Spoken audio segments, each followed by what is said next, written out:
오늘 성탄절입니다. 예수님 우리에게 오신 날인데요. 예수님 태어나셨을 때 하나님께서 천사를 예수님 태어나신 베들레헴 이 근처에 있는 들판에 있는 목자들에게 보내셨습니다. 천사가 서고 막 하나님의 영광스러운 빛이 이렇게 쫙, 전에도 말씀드렸지만 지금처럼 조명이 발명될 때도 아닌데 영광스러운 빛이 쫙 비치니까 목자들이 놀라고 두려워했습니다. 그때 하나님이 수많은 천사들을 보내셔서 천상의 하모니, 정말 천상의 하모니, 우리 성가대가 거기에 견줄만 하죠. 늘 감사한데요.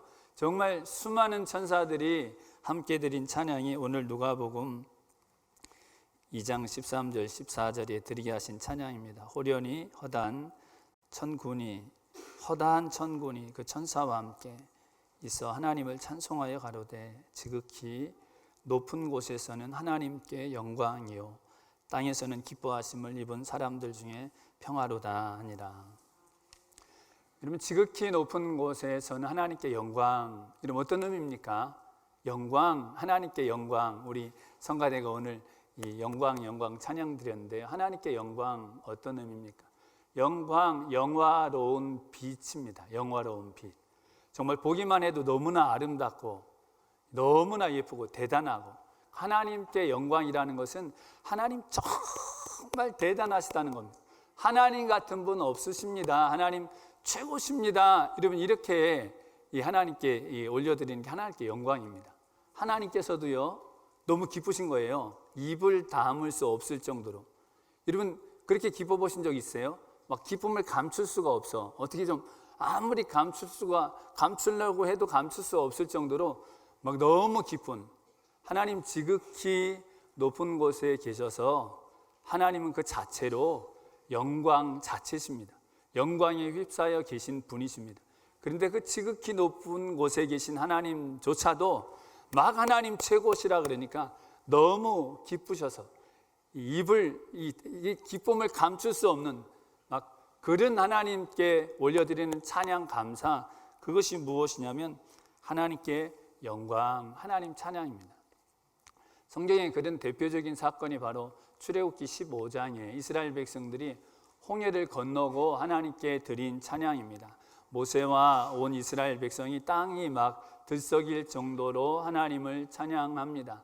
미리암과 여인들이 소고를 들고서 춤을 추면서 막 춤추면서 하나님 찬양합니다. 여러분, 춤추면서 찬양해 보신 적 있으신 분도 있으시죠? 여러분, 여기 막요 거기 좀 춤추면서 찬양합시다. 좀 기쁘게 좀 찬양하세요. 여러분, 그렇게 해서 그분들이 막 뛰면서 찬양한 것이 아니라 주체할 수 없는 기쁨이 이스라엘 백성들 가운데 있어서 그들이 막 뛰면서 하나님께 찬양 드린 것입니다. 왜 그랬나요? 여러분, 그들이 애굽에서 나왔는데 그 종살이하고 쇠풀무 같고 고통스러운 그곳에서 해방돼서 나왔는데 홍해가 앞을 가로막고 있는 거예요. 애굽의 마병이 막 쫓아오죠. 바로 왕이 그 유월절 밤에 나가라고 모세 불러서 내보냈던 바로 왕이 마음이 돌변해가지고 다시 강팍하게 돼가지고 싹 다 죽여버리겠다. 전차 부대를 출동시킵니다. 마병을 다 출동시켰습니다. 보니까 이스라엘 백성들이 앞에 홍해가 있는데 애굽의 마병이 막 뒤따라오는 거예요. 이스라엘 백성들이 난리가 났죠. 죽게 생겼다고, 이렇게 하려고 우리를 데려온 거냐고 원망하고 불평할 때 모세가 하나님께 기도드립니다. 하나님, 우리를 불쌍히 여겨달라고, 도와달라고. 그때 하나님이 홍해를 갈라주시죠. 홍해를 열어주시고 마른 땅으로 건너게 하십니다. 장정 60만 여자들도 있고 아이들도 있으면 여러분 200만 가까운 이스라엘 백성이 도망가면요 전차부대가 금방 따라옵니다. 그럼 어떻게 도망가겠어요?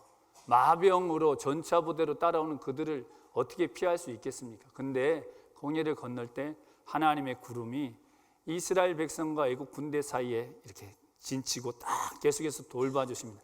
아무리 가까이 가려고 해도 가까이 갈 수 없도록 하나님이 계속해서 지키십니다. 나중에는 애국 군대가요 막 전차부대 이 전차의 바퀴가 막 벗겨지는 거예요. 애국 군대가 막 생각하면 이거 보니까 너무 이상하다, 너무 희한하다. 이스라엘 하나님이 저들과 함께 하시고 저들을 위해 싸우고 계시는구나. 우리 도망가야, 다시 되돌아가야 되는 것 아니냐. 그렇게 말할 때요, 이스라엘 백성들은 홍해를 건넜고 하나님 홍해를 덮어서 애굽의 마병을 다 멸하십니다. 그것을 본 이스라엘 백성들이 하나님께 찬양드린 거예요. 여러분, 그 현장에 있었다면 여러분 마음이 어떠시겠어요? 그걸 직접 봤다. 내가 막 홍해를 건너고 막 날 죽이려던 그 마병들을 완전히 몰살시킨 하나님의 능력을 여러분 직접 보면 여러분 어떠시겠습니까? 대단하시긴 하다. 여러분 뭐 그 정도로 하시겠어요? 아니 멋지시네. 여러분 그럽니까? 주체할 수 없는 기쁨에 이스라엘 백성들이 뛰면서 온 이스라엘 백성들이 땅이 들썩이도록 하나님께 막 출애굽기 15장 2절에 11절에 찬양합니다. 하나님 같은 분 없으십니다.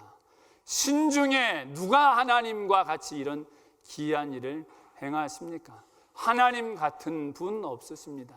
여호와는 나의 힘이시오, 나의 노래시오, 나의 구원이시라고.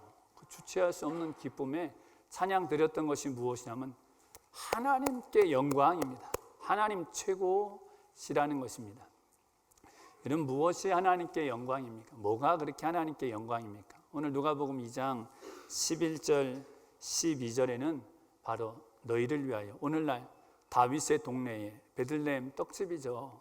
떡집에 하늘에서 내려 우리에게 생명을 주는 진짜 생명의 떡, 마라의 고통을 십자가에서 감당하시고 우리의 모든 죄를 사하시기 위해서 하나님과 똑같은 하나님 아들이신데 강보에 쌓여 구유에 누인 야기의 모습으로, 낮고 천한 모습으로, 그리고 십자가 저주의 죽음을 우리 대신 감당하신 그리스도 하나님의 구원자이신데 그것을 아기의 모습으로, 죄인의 형상으로 십자가 저주의 죽임 당하실 예수님으로 보내주시니 하나님의 은혜, 그리스도 예수님을 보내주신 은혜가 하나님 같은 분 없으시다고. 그 이름을 믿는 자에게, 그 이름을 부르는 자에게 땅끝 하늘끝 도무지 하나님께 가까이 올 수 없을 것 같은 그 어떤 자리에서도 하나님 품으로 돌아오게, 모든 죄를, 씻을 수 없는 죄를 사함받게 하시고 한없다 하신 하나님의 은혜를 입게 하신 그리스도 예수님을 보내주신 은혜를 성경은 하나님 최고, 하나님 같은 분 없으시다고 지극히 높은 곳에 하나님께 영광이라고 찬양하게 하신 것입니다. 지극히 높은 곳에 하나님께 영광이요, 천사들을 통해 찬양하게 하신 또 이어지는 내용이 바로 땅에서는 기뻐하심을 입은 사람들 중에 평화로다, 이렇게 찬양하게 하셨습니다. 이런 평화가 무엇입니까? 에이레네, 샬롬, 평강, 평화입니다.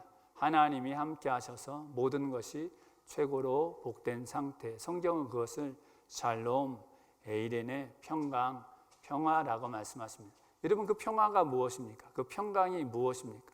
하나님이 말씀하신 이 평강의 가장 중요한 내용은 복된 관계입니다. 복된 관계, 삶의 복된 관계예요. 여러분 사람을 만나는데요, 보기만 해도 막 너무 막 기분이 좋은 거예요. 보기만 해도 막 너무 행복한 거예요. 우리 애기가 울잖아요. 막 그 집 부모들은 울음소리만 들어도 막 기뻐. 울음소리만 들어도 막 반가워. 아니 우리 애 목소리가 막, 여러분 보기만 해도 막 행복한, 막 보기만 해도 막 기분 좋은, 여러분 혹시 그런 사람 있어요? 보기만 해도? 없어요? 여러분한테 없어요? 막 만나기만 해도 너무 반가워, 너무 반가워. 왜 이렇게 막 반가운지, 왜 이렇게 막 너무 이쁜지, 왜 이렇게 막 너무 사랑스러운지, 와 너무 반갑다, 너무 행복하다. 그럼 이게 성경이 말씀하는 평강입니다. 샬롬입니다. 여러분 총 안 쏘고 대포 안 쏘는 게 평화 아닙니다. 막 워낙 막 싸워대니까 막 죽이고 막 그러니까 총 안 쏘고 대포 안 쏴도 평화라 그러는데, 성경이 말씀하는 평강은 뭐냐면 너무 사랑하는 거예요.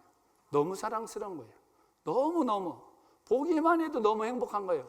여러분 그런 사람이 온통 가득하면 정말 어떤 거예요? 너무 행복하죠. 서로 불쌍히 여겨주고, 서로 사랑해주고, 서로 용납해, 서로 품어주고, 서로 아픈 곳을 만져주고, 서로 도와주고. 그럼 이게 뭐냐면 성경이 말씀한 평강입니다. 보기만 해도 너무 행복한. 여러분 그런 분들이 많으십니까? 아니면 보기만 해도 막 속이 막 뒤집어지고 막 그런 사람들이 있어요. 막 보기만 해도 막 그냥 막 스트레스가 막 올라가. 그러면 어떻게 되는 것입니까? 그럼 평강 아니죠. 그건 뭡니까? 생지옥. 여러분, 집에 남들 부러워하는 거 다 가졌어. 돈 가졌어. 명예 가졌어. 세상 사람들이 부러워하는 겉으로 보기엔 천국 같은 걸 다 가졌어요. 근데 그 집안에서 맨날 지지고 볶고 싸워. 저 인간 때문에 못 살겠어. 저 인간 보면 화가 막 치밀러 올라. 막 사랑이 막 치밀러 오르고 막 좋은 게 아니라 그 화를 억누르느라고 감당을 할 수가 없어. 이거는 평강이 아니죠. 이거는 평강이 아닙니다. 하나님께서 그리스도 예수님을 보내주셔서 우리에게 주시려고 하는 은혜가 무엇이냐면 사람들 중에 평강, 너무나 사랑하게 하시고 너무나 서로 주님의 용서로 용서하게 하시는 것. 이러면 이 평강이 어떻게 이루어지는 것입니까? 이 평강이 우리 집에서 우리 만나는 사람들, 교회에서 하나님이 말씀하신 이 평강이 어떻게 이루어지는 것입니까? 꾹 참고 살면 이 평강이 이루어집니까? 그냥 어떻게든 그냥 견디고 살면 이 평강이 이루어지는 것입니까? 오늘 누가복음 2장 14절에서는 땅에서 기뻐하심을 입은 사람들 중에 평화라고 말씀하십니다. 그럼 기뻐하심을 입는다. 여러분, 여기 기뻐하심을 입는다는 단어는 그 뜻이 무엇이냐면요, 특별한 은총을 입는다는 의미입니다. 총애를 받는다는 의미입니다. 여러분, 우리 옛날에 임금이 한 여인이 막 그냥 별 볼 일 아무것도 없는데 임금의 총애를 받았다. 그럼 이 여인의 생애가 어떻게 됩니까? 이거 완전히 달라지는 거죠. 하나님의 특별한 은총을 입었다. 그게 무엇이냐면 기뻐하심을 입었다는 뜻입니다. 하나님이 너무 기쁘신 거예요. 우리에게 최고의 선물을 줘서. 여러분, 자녀들에게 부모가 이거 우리 딸한테, 우리 아들한테 이거 꼭 필요한데, 이거 있으면 우리 딸이 정말, 우리 아들이 행복할 것 같은데 그거 딱 해줬어, 정말. 그럼 여러분, 부모 마음이 어때요? 기분 나빠요? 여러분, 그거 막 자녀한테 꼭 필요한 거 딱 해주면 부모 마음이 어떻습니까? 막 너무 좋죠. 기쁘죠. 다 꼭 필요한 거 줬으니까. 이거 있으면 정말 행복할 텐데 그거 하나님이 기뻐하시는 거예요. 특별한 은총을 주신 거예요. 여러분, 우리 딸이, 우리 아들이 여러분 평생 행복하게 사랑하는 사람을 만나야 되는데 딱 만났어. 정말 평생 행복하게 살 사람. 세상에 그런 사람은 없죠. 그런 사람 없습니다. 나를 평생 행복하게 해줄 사람 없습니다. 세상에 있어요? 여러분, 없는데 그런 사람이 있다고 치고 그 사람을 딱 정말 우리 딸이, 우리 아들이 만나면 여러분 부모 마음이 어떻습니까? 좋죠. 기분 나쁘세요? 좋죠. 너무 이게 하나님이 기뻐하시는 겁니다. 정말 내 자녀한테 꼭 필요한 것, 이 땅의 것은 부모가 아무리 줘도 그것이 행복 보장하지 못하죠. 이 땅에 만난 사람이 여러분 우리의 행복 보장해 주지 못합니다. 하나님께서 우리에게 정말 꼭 필요한 것, 정말 우리 삶에 하늘의 특별한 은총을 입게 해주도록 보내주신 분이 누구냐면 그리스도 예수님이십니다. 그럼 그리스도 예수님 통해 주신 은혜가 무엇입니까? 그리스도 예수님 통해 사람들과의 아까 그 평강을 이루기 전에 먼저 이루시는 것이 무엇이냐면 하나님과 평강을 이루게 하시는 것입니다. 하나님과 평강이 무엇입니까? 하나님 너무 사랑스러워, 하나님 최고, 하나님 보고 싶어, 하나님 만나는 것이 너무 기뻐, 하나님 정말 사랑해.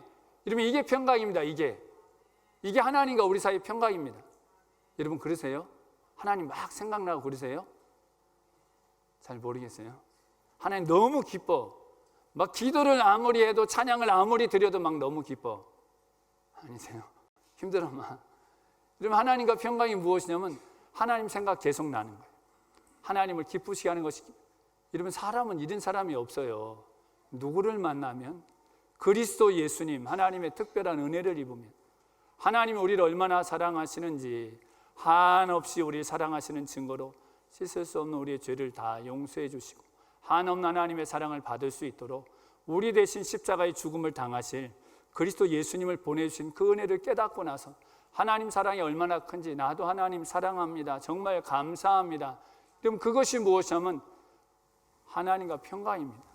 하나님 최고, 하나님 같은 분 없으십니다. 여러분, 그 은혜를 누리면 우리의 삶이 사람들과 어떻게 되는 거예요? 평강이 되는 거죠. 우리가 노력하고 우리가 애쓰고 우리가 참고 살아서 사람들하고 평강한 게 아니라 한없는 하나님의 은혜를 그리스도 예수님 통해 내게 부어오시는 하나님의 기뻐하심을, 특별한 은총을 입고 나니까 그 은혜가 우리를 어떻게 하는 거예요? 우리를 사람들과 평강을 누리게 한다고 말씀하신 것입니다. 이러면 창세기예요. 하나님이 사람을 만드셨을 때부터 사람들과의 평강이 언제 깨졌냐면요, 그렇게 막 아우 너무 예뻐, 보기만 해도 너무 행복하다, 이게 아니라 막 미워하고 정죄하고 막 상처 주고 고통스럽게 하고 죽이고, 그럼 이런 일은 다 어디서 일어났냐면 하나님과의 평강이 깨어질 때 일어났습니다. 하나님과의 평강이 깨어지면 여지없이 사람들은 서로 고통스럽게 만들었습니다. 그게 성경 처음부터 나온 말씀입니다. 하나님이 천지를 그렇게 아름답게 창조하셨는데, 여러분 창세기 3장에 보면요, 아담과 하와는 하나님이 이 땅에 맺어주신 첫 번째 부부입니다. 처음 만났을 때 아담이 뭐라 그래요? 내 뼈 중에 뼈요, 내 살 중에 살이다. 너무 사랑스러운 거예요. 내 몸같이 이렇게 사랑스럽고 이렇게 소중한 사람이 없는 거예요. 근데 그 두 사람 사이에 평강이 깨집니다. 뭐 때문에 깨지냐면 하나님이 먹지 말라고 선악을 알게 하는 나무의 열매, 그거 하나만 먹지 마, 다 가져, 다 준다고 말씀하셨는데 딱 하나, 하나님 됨을 지켜야 할 선악을 알게 하는 나무는 먹지 말라고 하셨는데 뱀이 말하죠. 뱀이 그거 먹으면 너희 죽는 게 아니라, 그거 먹으면 하나님 죽는다 그랬는데 뱀이 그거 먹으면 죽는 게 아니라 너 하나님처럼 돼, 하나님처럼. 하나님의 말씀을 마음에서 밀어내버리고요, 뱀의 말이 마음에 들어오니까요, 여러분 아담과 하와의 눈에 하나님이 먹지 말라고 그거 먹으면 죽는다고 한 게 보암직스럽고 먹음직스럽고 탐스러워 보입니다. 결국 그걸 먹어버리죠. 그걸 먹은 후에 있었던 일이 무엇이냐면 창세기 3장 8절에 보면 동산을 거니는데 하나님 음성이 들립니다. 여러분 에덴 동산은요, 산책하다가 하나님 음성 들었던 곳이에요. 전에는 하나님 음성 들으면 아담과 하와가 하나님 거기 계셨어요 하고 막 달려갈 텐데, 창세기 3장 8절에 하나님 말씀 밀어내버리고 하나님 하지 말라는 일 하고 나니까 하나님 말씀 들었는데 얼굴을 피합니다. 아담과 하와가 얼굴을 피합니다. 창세기 3장 9절에 얼굴 피하니까 하나님 부릅니다. 아담아 너 어디 있느냐, 아담아 너 어디 있느냐. 하나님 부르는데 창세기 3장 9절에 아담이 뭐라 그러냐면 두려워해서 숨었습니다. 부끄러워서 숨었습니다. 하나님과의 평강이 깨진 거죠. 하나님 얼굴 볼 수가 없어. 목소리가 반갑지가 않아. 얼굴을 돌려. 그리고 나서 아담과 하와가 어떻게 합니까? 누가 그건 먹겠느냐? 하나님이 내게 주신 저 여자가 먹게 했습니다. 아담이 그렇게 얘기합니다. 내 뼈 중에 뼈요, 살 중에 살이라고 그렇게 얘기했던 하와를, 그 끔찍한 죄를 누가 짓겠느냐? 하나님이 내게 주신 저 여자. 그럼 아담과 하와의 관계가 평강이, 하나님과의 평강이 깨지고서 아담과 하와의 평강이 깨져버립니다. 그 다음에 바로 일어난 일이 무엇이냐면 창세기 4장에 그 아들들, 두 아들이 있었죠. 가인과 아벨. 여러분 성경 앞에는 부부가 깨지고 그 다음 형이 동생을 죽인 사건이 기록되어 있습니다. 창세기 4장에 가인이 아벨을 죽이죠. 여러분 남이 해쳐도 내 동생 내가 보호해줘야 되는데 가인은 어떻게 하냐면 자기 동생을 자기가 죽여버립니다. 왜 그렇게 됐습니까? 창세기 4장 5절에 보면 여러분 하나님이 제사를 드리라고 하는데 가인과 그 제물이 하나님 앞에 받으실만 하지 못했습니다. 평강이 없었어요. 하나님과의 평강이. 제물을 드린다고 하는데도 하나님이 전혀 받으시지 않는 제물을, 그 모습이 그랬고 그의 제물이 그랬습니다. 그리고 창세기 4장 6절에 보면 하나님께서 너 얼굴색이 이렇게 변한 게 왜 이렇게 변한 거냐 물어보십니다. 하나님을 향해 원망과 분노의 얼굴로 하나님을 바라봅니다. 창세기 4장 7절에 네가 왜 얼굴을 들지 못하느냐. 하나님께서 그렇게 말씀하세요. 하나님 볼 수가 없는 거예요. 하나님을 향해 원망과 불평이 가득한 거예요. 결국 그 가인이 아벨을 쳐 죽입니다. 하나님과의 평강이 깨집니까? 여러분, 저희가 대강절 첫째 주일에 다윗에 대해서, 다윗의 자손으로 예수님 오셨다고 다윗에 대한 말씀 나눴죠. 시편 63편에 보면 1절에 다윗이 고백하죠. 내 영혼이 주를 갈망하며 내 육체가 주를 앙모하나이다. 물이 없어 마르고 곰핍한 땅에서 내가 하나님을 간절히 찾습니다. 여러분, 광야를 사울왕에게 쫓기고 그 억울한 일, 고통스러운 일을 당하면서도 다윗은 누구만 찾았냐면 하나님을 간절히 찾습니다. 하나님과의 평강이 있으니까 아무리 억울한 일, 고통스러운 일을 당해도 이겼습니다. 인내했습니다. 감당할 수 있었습니다. 하나님 보호해줬습니다. 지켜줘, 원수도 죽이지 않았습니다. 결국에는 그 다윗을 하나님이 왕으로 세워주시죠. 하나님과의 평강이 있었다니. 근데 그 다윗이 나중에 어떻게 했습니까? 왕의 자리에 앉아가지고 너무 잘 되고 나니까 하나님의 법궤는 전쟁터에 나가고 군사들은 다 전쟁터에 나갔는데 왕궁에 혼자 남아가지고 난 내내 침대에 뒹굴거리다가 왕의 침대에서 저녁이 일어나죠. 그리고 끔찍한 죄를 저지릅니다. 충신 우리아의 아내 밧세바를 겁탈하고 자기 죄 가리려고 우리아를 죽여버리죠. 하나님 안전에 없고 하나님과의 평강이 깨지니까 아주 하나님께 무서운 형벌을 받을 이 끔찍한 죄를, 사람들과의 평강이 깨져버린 그와 같은 일을 하고 맙니다. 선지자들을 통해 하나님이 경고하신 이스라엘 백성, 유다 백성들의 죄가 다 똑같습니다. 그들이 재물을 아주 열심히 갖다 바쳤죠. 얼마나 많은 짐승을 갖다 바쳤는지 모르겠어요. 여러분, 짐승은 재산입니다. 재산. 이러면 소를 갖다 바치고 양을 갖다 바치고 염소를 갖다 바치고 재산입니다. 얼마나 많은 재물을 갖다 바쳤는지 몰라요. 근데 그 재물을 하나님께 드리는 막 지금보다 어마어마하게 더 거룩해 보이는 그 예성소 앞에서 그들의 마음은 다 딴 데가 있었습니다. 형식적으로만 하나님께 재물을 드렸습니다. 그런 그들이 나가서 한 일이 뭐냐면요, 마음에 하나님 형식 없이 재물만 열심히 갖다 바친 그들이 밖에 나가서 해치고 난 고통스럽게 하고 속으로 다른 사람 해하기를 도모하고 약한 사람 고통스럽게 하고, 이것이 그들이 멸망받은 하나님께서 탄식하신 그들의 죄입니다. 하나님과의 평강이 깨져버렸을 때 여지없이 그 죄를 저지른 것. 하나님께서 이 아담, 하와 같은, 이 가인 같은, 이 다윗 같고 이스라엘, 유다 백성 같은 이 우리의 죄를, 씻을 수 없는 우리의 죄를 사하시려고 보내주신 분이 누구세요? 바로 그리스도 예수님이십니다. 죄 용서함만 받게 하시는 것이 아니라 하나님과의 평강, 하나님, 저도 하나님을 사랑합니다. 그리스도 예수님을 보내주신 창조주요 심판자의 지금도 살아계신 만물의 주관자 되신 하나님을 저도 사랑합니다.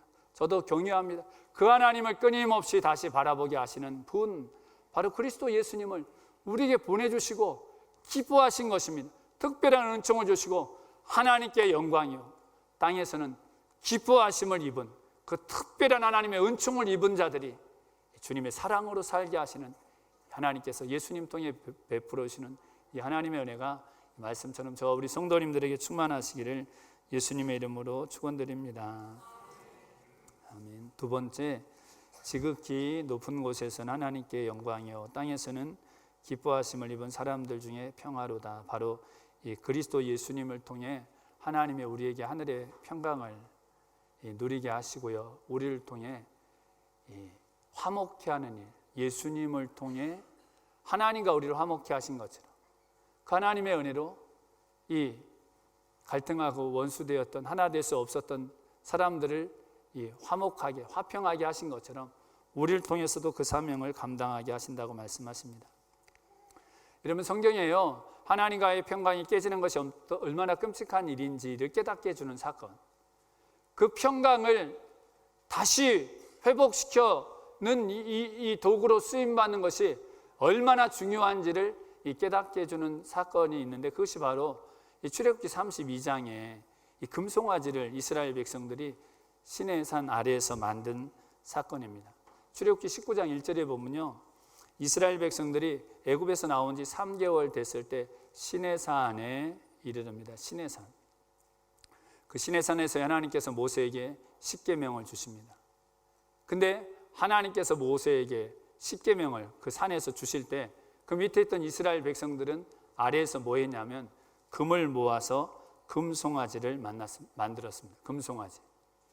이런 말씀드렸듯이 3개월 모세가 있는 40일 동안 몇 개월 전에 이스라엘 백성들은 어떤 일을 경험했냐면, 유월절 지난주에도 잠시 말씀드렸지만 애굽 왕의 장자, 애굽 온 땅에 첫째 아들 다 죽고 짐승의 첫 새끼 다 죽고 비명과 통곡 소리가 애굽 온 땅에 덮여질 때에 어린 양의 피 바르고 어린 양과 이 무교병 쓴나물을 먹은 이스라엘 백성은 하나님이 구원해 주시는 놀라운 유월절의 권능을 보게 하셨죠.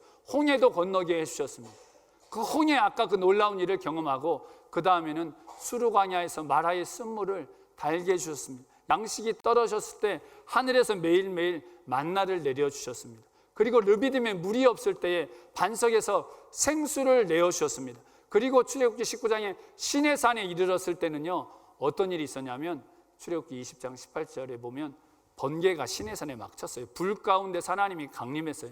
천둥 번개가 막 치고 하나님이 불 가운데 내려오신 것을 그들이 눈으로 보고 나팔 소리, 땅을 울리는 것 같은 하나님의 음성을 듣고서 이스라엘 백성들이 모세에게 했던 말이 무엇이냐면, 모세여, 당신이 하나님께 말씀 듣고 우리에게 전해주시오. 우리가 직접 하나님의 말씀을 들었다간 죽을 것 같습니다. 이스라엘 백성들이 이렇게 말했던 사람입니다. 근데 모세가 시내산에서요 40일 만에 내려옵니다. 40일. 이 40일 동안 내려오지 않는 모세를 기다리지 못해가지고 이스라엘 백성들이요, 모세 죽은 거 아니야? 모세 길 잃어버린 거 아니야? 이거 어떻게 된 거 아니야? 그리고 그들이 한 일이 무엇이냐면 금을 다 가져오라고 해가지고 금송아지를 만든다. 금송아지. 그러면 사람은요, 그러면 이스라엘 백성들 아까 막 벌쩍벌쩍 뛰면서 하나님 같은 분 없다고, 그들이요 금송아지를 만들고 그 앞에 제물을 갖다 바치고 그 앞에서 막 춤춥니다. 그럼 사람은요 하나님 바라보고 하나님 말씀 듣고 하나님 앞에 바로 서 있지 않으면 바로 뭐 만드냐면 우상 막 만듭니다. 우상. 자기를 위해서, 우리를 위해서. 이 금송아지가 우리를 애굽에서 인도해낸 신이야, 막 이런 말 합니다. 말이 안 되죠. 여러분, 그 금송아지가 어떻게, 지들이 금 모아가지고 만든 금송아지가 무슨 자기들 애굽에서 인도해낸 그 무슨 유월절 홍해를 가리고 그 놀라운 일을 금송아지가 어떻게 해냅니까? 근데 사람은요 하나님 안 섬기면 돈 막 귀한 것 다 갖다 바쳐서 뭐 만드냐, 우상을 나를 위해서. 이게 나를 만족시켜줘. 이게 내게 신이야. 부귀 영화가, 세상의 명예가, 내가 탐욕과 정욕이 내가 원하는 대로 사는 게 이게 신이야. 이게 나를 행복해줘. 여러분, 하나님에게서 그 생명이 끊겨진 사람들이 다 하는 일입니다. 다른 신을 만들어 가지고 거기에 온갖 정성을 다 바치고 그것을 신이라고, 그것으로 행복하게 살려고 합니다. 그럼 그 일이 있었을 때 하나님께서 시내산에서 모세에게 뭐라고 말씀하시냐면 네 백성이 부패했다, 그렇게 말씀하십니다. 출애굽기 32장 7절에서 10절에 하나님께서 이 금송아지 만들고 막 제물 드리고 있는 그들을 보고 모세에게 이렇게 말씀하십니다. 여호와께서 모세에게 이르시되 너는 내려가라. 내가 애굽 땅에서 인도하여 낸 너 백성이 부패하였도다. 그들이 내가 그들에게 명한 길을 속히 떠나 자기를 위하여 송아지를 부어 만들고 그것을 숭배하며 그것에게 희생을 드리며 말하기를 이스라엘아, 이는 너희를 애굽 땅에서 인도하여 낸 너희 신이라 하였도다. 여호와께서 또 모세에게 이르시되 내가 이 백성을 보니 목이 곧은 백성이로다. 그런즉 나대로 하게 하라. 내가 그들에게 진노하여 그들을 진멸하고 너로 큰 나라가 되게 하리라. 7절에 하나님이 이렇게 말씀하십니다. 네가 애굽에서 인도해낸 네 백성이 부패했다, 이렇게 말씀하십니다. 그럼 원래 이스라엘 백성은 누가 인도해낸 것인가요? 하나님이 인도해내신 것입니다. 너의 백성, 모세의 백성이라는 거예요. 원래 이스라엘 백성은 누구의 백성입니까? 하나님 백성입니다. 모세는 못하겠다 그랬어요. 너 가서 애굽에서 이스라엘 백성 해방시켜. 너 가서 내가 시킨 대로 데리고 나와. 그러니까 전 못해요. 근데 하나님이 시켰어요. 근데 지금 하나님 무슨 말씀하시는 거예요? 네가 이끌어냈고 네 백성이라고. 여러분 하나님 막 마음이 바뀌신 거예요? 여러분 하나님의 그 특별한 은혜를 입고도 여러분 하나님이 아니라 금송아지를 만들어 가지고 이것이 우리의 신이라고 자기를 위해 신을 만든 그들은 그 특별한 은혜를 입었어도 여기 하나님이 말씀하신 것처럼 진노로 진멸받을 하나님 백성이 아니라는 것입니다. 내가 진노로 진멸하겠다. 너의 백성이 부패하였도다. 여러분 죄가 하나님과 평강이 깨뜨려진 것이 얼마나 끔찍한지를 성경이 말씀해 주시는 것입니다. 그들은 진멸받아야 한다고, 내 백성이 아니라고. 하나님 마음이 바뀐 것이 아닙니다. 여러분 이 말을 듣고 그래 하나님 뭐라 그러시냐면 내가 다 진멸시키고, 여러분 장정 60만에 여자 어린아이까지 200만입니다. 200만 죽여버리겠다는 거예요. 끔찍한 일이죠. 죄가 그런 결과를 가져올 수 있다는 것입니다.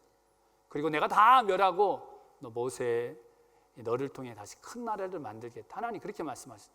모세 너 하나 가지고 다시 큰 나라를 만들 거야. 이들 다 멸하고. 여러분 이 말을 듣고 모세가 뭐라고 말합니까? 모세가 하나님께서 말씀하신 이 말 듣고 다 진멸할까? 그리고 너를 통해 다시 새 나라를 만들게. 그럼 모세가 그 말씀 듣고서요, 하나님 듣고 보니까 하나님 말씀이 맞는 것 같습니다. 저도 전에부터 그런 생각이 전혀 없었던 건 아니에요. 이때 무슨 일만 있으면 이들이 원망하니까요. 저한테도 막 돌을 던지려고 그러고, 출애굽기 17장 4절에 르비딤에서 모세에게 물이 없다고 막 돌을 던지려고 그러고, 무슨 일만 있으면 막 원망하고 그러니까 저도 그런 마음이 전혀 없었던 건 아니에요. 하나님이 그렇게 하신다고 하면 누가 뭐라고 할 사람이 있겠어요? 모세가 이런 말 안 하죠. 모세는 그런 말 하지 않았습니다.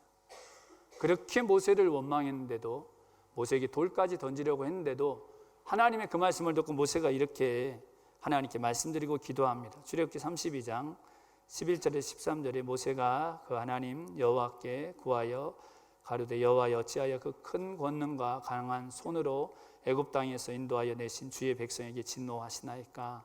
어찌하여 애굽 사람으로 이르기를 여호와가 화를 내려 그 백성을 산에서 죽이고 지면에서 진멸하려고 인도하여 내었다 하게 하려 하시나이까? 주의 맹렬한 노를 그치시고 뜻을 돌이키사 주의 백성에게 이 화를 내리지 마옵소서. 주의 종 아브라함과 이삭과 이스라엘을 기억하옵소서. 주께서 주를 가리켜 그들에게 맹세하여 이르시기를 내가 너희 자손을 하늘의 별처럼 많게 하고 나의 허락하니 온 땅을 너희의 자손에게 주어 영영한 기업이 되게 하리라 하셨나이다. 모세가요 기도합니다. 하나님 이 백성 멸하지 마옵소서. 이유는 애굽 사람들이 뭐라 그러겠습니까? 하나님이 결국 그렇게 끌어낸 애굽 사람들 광야에서 죽여버렸다고 하면 하나님의 이름이 욕되게 되지 않겠습니까? 하나님 한없는 긍휼을 베풀어 주셔서 제발 이들을 용서해 주옵소서. 뜻을 돌이켜 주옵소서. 모세가 이렇게 기도합니다. 하나님이요 모세의 기도를 들어주십니다. 진면받을 200만 그들의 죄를 모세 한 사람의 기도 때문에 결국은 진멸시키지 않고 하나님이 그 진멸하려고 한 그 뜻을 돌이켜 주십니다. 그 다음날 모세는 이렇게 기도드렸습니다. 출애굽기 32장 31절에 33절에 여호와께로 다시 나아가 여쭤되 슬프도소이다. 이 백성이 자기를 위하여 금신을 만들어 싸우니 큰 죄를 범하였나이다. 자기를 위하여 금신을 만들어 싸우니 큰 죄를 범하였나이다. 그러나 합의하시면 이제 그들의 죄를 사하시옵소서. 그렇지 않사오면 원컨대 주의 기록하신 책에서 내 이름을 지워버려 주옵소서. 여호와께서 모세에게 이르시되 누구든지 내게 범죄하면 그는 내가 내 책에서 지워버리리라. 모세는요 하나님의 기록하신 생명책에서 내 이름을 지워서라도 이들을 용서하여 주옵소서. 그렇게 기도했습니다. 내가 하나님의 기록하신 생명책에 지워져 하나님의 진노를 받는 한이 있더라도 하나님 이들은 제발 용서해 주옵소서. 자기의 생명을 걸고 이 기도드린 이 모세의 기도를 들으시고 하나님이 그 뜻을 돌이키셨습니다. 이러면 출애굽기 32장에 기록된 이 금송아지를 만들고 모세로 기도 드리게 하신 이 사건 누구 얘기입니까, 여러분? 여러분 이 일은 누구의 얘기입니까? 그럼 누구와 관련된 얘기입니까? 우리하고는 상관없는 얘기입니까? 성경에 우리하고 상관없는 얘기는 하나도 없죠. 우리하고 다 관련된 얘기입니다. 그럼 여러분 우리가 누구라는 겁니까? 우리가 누구예요? 우리가 모세예요? 여러분 우리가 모세입니까? 우리가 엘리야고 우리가 세례 요한이고 우리가 예수님입니까? 그러면 진노로 멸망받을 하나님께 그 큰 은혜를 입고도 하나님의 길을 속히 떠나는 이스라엘 백성의 모습, 우리 모습이라는 것입니다. 은혜를 막 받아도 하나님 은혜 잊어버리는 것은 너무나 막 그냥 정말 쉽게 잊어버리고 속히 하나님의 길을 떠나고 하나님과 평강을 유지하는 게 아니라 내가 하나님처럼, 예수님은 나를 위해 하나님이 죄인의 형상으로 왔는데 나는 하나님처럼 되려고 그러고 사람과의 평강은 막 깨버리고, 그게 누굽니까? 여러분, 진노로 멸망받을 이스라엘 백성이 바로 우리의 모습이라는 것입니다. 여러분, 근데 하나님께 영광, 지극히 높은 곳에 하나님께 영광, 그게 무엇입니까? 우리에게 모세 같은 사람을 보내주신 것이 아니라, 여러분, 이스라엘 백성 같은 우리에게 모세 같은 사람을 보내주셔서도 얼마나 큰 은혜입니까? 모세 한 사람의 기도로 홍해를 여시고, 모세 한 사람의 기도로 진면받을 200만을 그 뜻을 돌이키시고, 그런 사람이 날마다 우리를 위해 기도한다면 대단한 은혜죠. 근데 그 모세 같은 사람을 보내주신 것이 아니라 모세와 비교할 수 없는 참 구원자 그리스도 예수님 우리에게 보내주신 것입니다. 예수님 우리에게 그렇게 기도하신 정도가 아니라 대신 우리의 죄를 그 몸에 다 뒤집어 쓰시고 가시관 쓰셨습니다. 채찍에 맞으셨습니다. 십자가에 못 박히셨습니다. 온몸에 물과 피를 다 쏟으시기까지 우리의 죄를 다 대속하신 은혜, 하나님 아들 대신 죽지 않으면 구원받을 수 없는 나 하나 구원하기 위해서도 그 참담한 죽음을 다른 사람 대신 죽어서는 구원 못 받습니다. 하나님 아들이 대신 죽어야 구원받을 수 있는 그 유일한 구원의 길을 위해서 그리스도 예수님께서 죄인의 형상으로 오셔서 십자가 죽음을 당하시고 구원의 은혜를 우리 있게 하신 것입니다. 놀라운 은혜죠.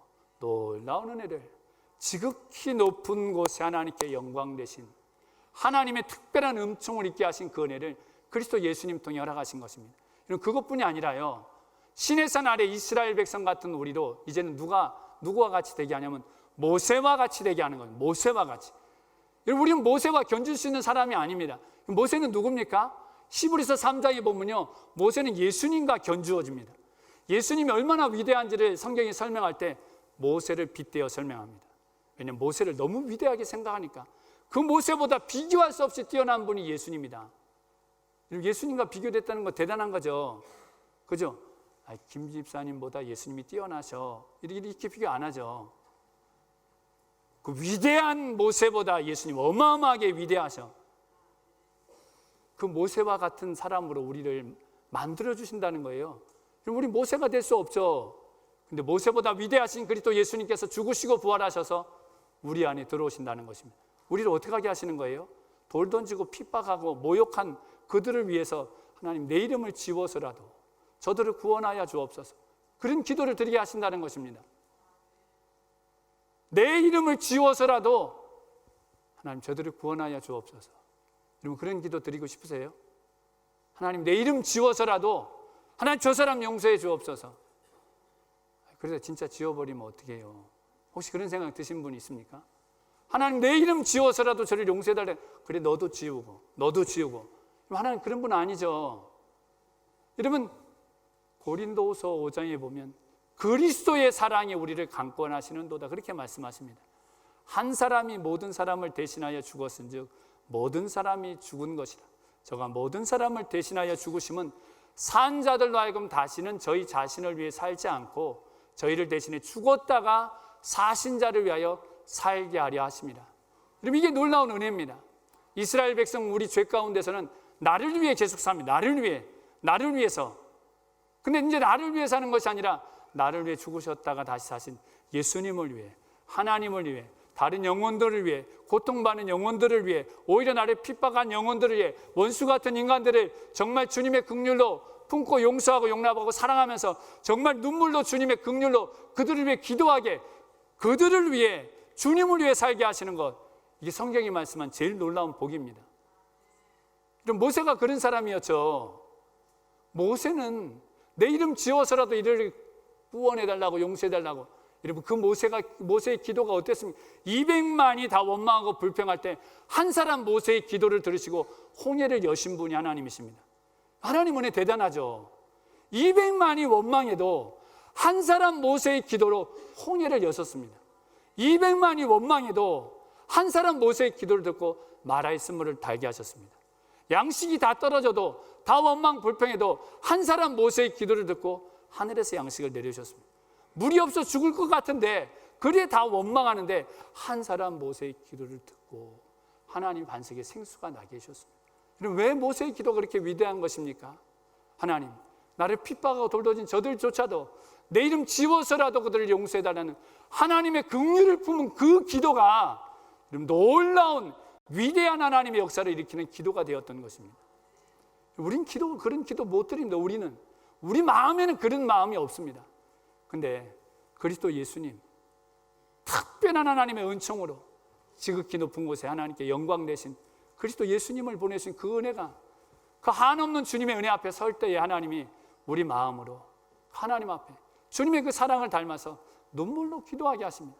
주님, 오늘도 나를 용서해 주시고, 하나님 저도 용서해 주시고, 하나님 우리 모두를 불쌍히 여겨주시고, 주님의 긍휼로 품어주시고, 저 고통 많은 영혼을 위로해 주시고, 저 연약한 자를 도와주시고, 저 병든 영혼을 치료해 주시고, 다른 영혼들을 위해, 하나님 나라를 위해 정말 기도하게 할 때 우리 기도를 통해서 놀라운 하나님의 권능이 있게 하시는 것, 바로 이것이 지극히 높은 곳에 계신 하나님께 영광이고, 땅에서는 기뻐하심을 입은 사람들 중에 정말 놀라운 평강을 주시겠다고 하신, 우리에게는 전혀 없지만 그리스도 예수님을 통해 베풀으신 이 은혜가 저 우리 성도님들에게 날마다 충만하시기를 예수님의 이름으로 축원드립니다.